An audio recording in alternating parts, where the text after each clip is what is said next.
من الشيطان الرجيم بسم الله الرحمن الرحيم. Saya tidak minta Bapak Ibu salat 24 jam. Saya tidak minta 24 jam baca Quran. Tapi manfaatkan. Masing-masing usahakan memiliki wirid. Faham wirid? Wirid faham? Wirid. Ada wirid baca Quran, ada wirid salat, ada wirid zikir. Jadi wirid itu hal sederhana tapi diistiqomahkan. Contoh, sunnah qabliyah ba'diyah hanya 12 rakaat, tapi dapat sebagaimana bersabda SAW di hadis yang sahih yang diriwayatkan Imam Muslim, dapat rumah di dalam surga. 12 rakaat yang disebut sunnah qabliyah ba'diyah, 2 rakaat sebelum subuh. Cuba hitung sama-sama, karena banyak orang tidak tahu sunnah qabliyah subuh berapa. Saya berapa kali tanya sama jemaah, ada yang bilang 14, ada yang bilang 16, ada yang bilang 10. Yang disebut dalam hadis yang sahih 12. Barang siapa yang menjaga 12 rakaat dalam sehari dan semalam dapat rumah di surga, yang disebut oleh ulama sunnah qabliyah ba'diyah. 2 rakaat sebelum subuh. Yang dimaksud sunnah qabliyah ba'diyah beda sama sunnah umum. Sunnah qabliyah ba'diyah ada sunnah yang lain, itu namanya sunnah mutlak. Kalau dalam fikih disebut sunnah mutlak. Apa yang arti sunnah mutlak? Umum. Seperti apa? Duha, tahiyatul masjid, sunnah wudu, sunnah hajat dan yang lain-lain. Itu namanya umum, tidak terkait dengan salat wajib. Tapi kalau sunnah qabliyah ba'diyah, syaratannya apa? Tidak ada sunnah qabliyah ba'diyah kalau tidak ada salat. Artinya apa? Jangan-jangan orang rutin jaga salat sunnah qabliyah ba'diyah tapi tidak salat sama sekali. Lucu ya?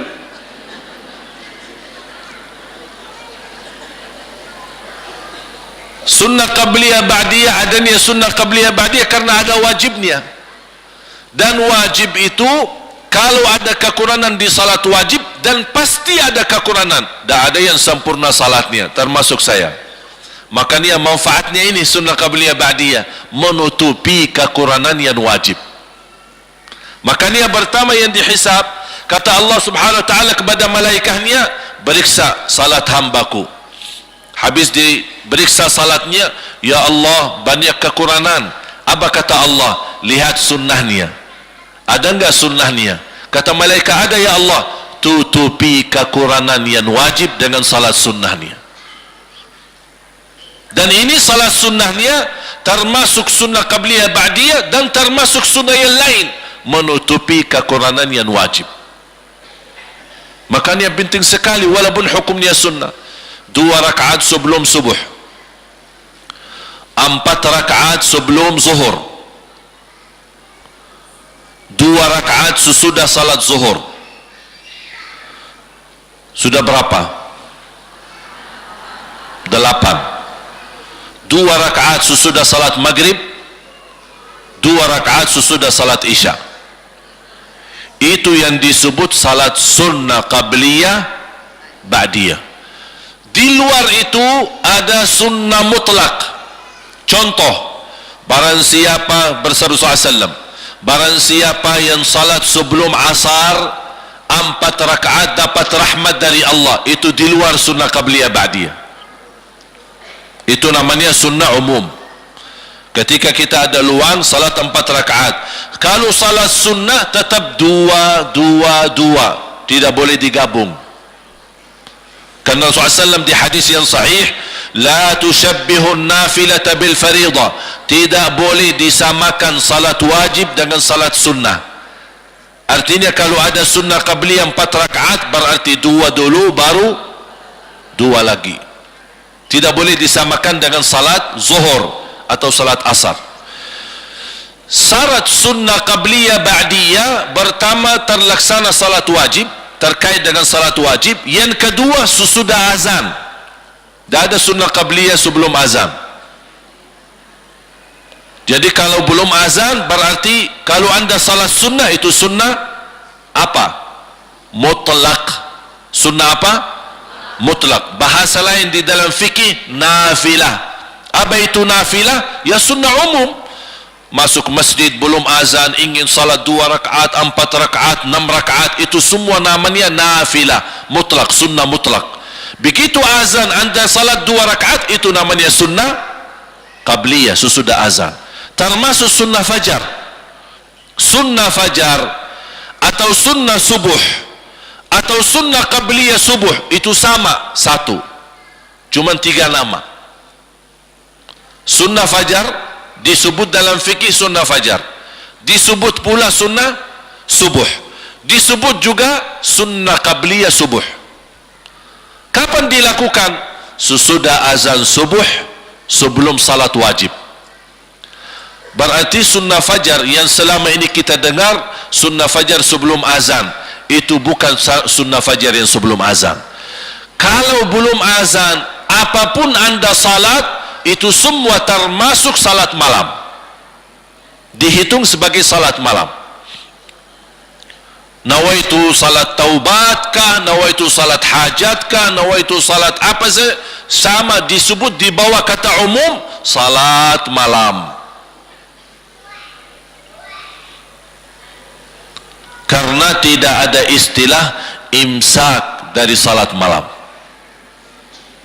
Faham dia imsak? Kalau lagi puasa kan biasa imsak kan sebelum. Kalau salat malam tidak ada imsaknya. Kapan berhenti salat malam? Kalau dengar azan. Misal ini lagi salat, pas rakaat kita udah mulai Allahu Akbar salat malam, kita lagi sudah 2 rakaat. Pas saya salat, dah perhatiin waktu. Ketika saya lagi salat, terdengar azan subuh, saya masih salat, langsung dilanjutkan, habiskan, tidak apa-apa. Bahkan ada satu hadis yang sahih, salatul laili mathna mathna mathna fa in khashiya ahadukum as-subha falyutir. Salat malam 2 dan barang siapa yang kekhawatiran masuk waktu subuh, segera tutup dengan witir. Ini bagi orang yang salat malam di terakhir, di ujung. Sudah faham? Jelas? Nyambung? Masuk? Alhamdulillah.